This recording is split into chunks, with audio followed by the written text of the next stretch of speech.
Ôi Giêsu ở trung tràn tiết ở van dung ngũ cầu cần thấy lại dung ra in chiều na ni bằng in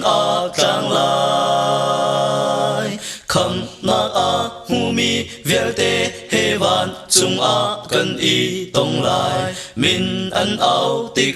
cây giống cả về lại van dung ân cần áo tiết van dung ân cần áo tiết van dung ân cần áo tiết min ân áo tiết cây giống cả về lại chiều bi mi dinh cả thì mi ăn thâu tràn lại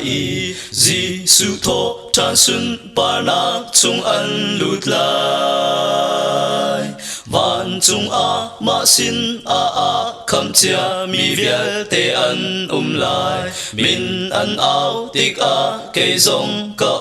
về lại van chung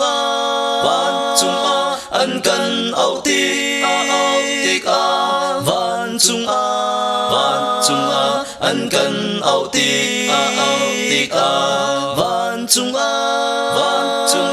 ăn cần áo tiết min ăn áo tiết cây giống cả về lại Dinh ca in ni tak tiếng bồi ba di su cha chuẩn chiều tua u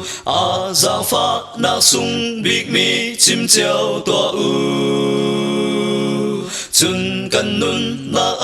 dong y cần riêng dòng kha đi tik min ăn áo tik cây dòng cả về lại van chung ăn cần áo tiết van chung ăn cần áo tiết van chung ăn cần áo tiết min ăn áo tiết cây giống cả về lại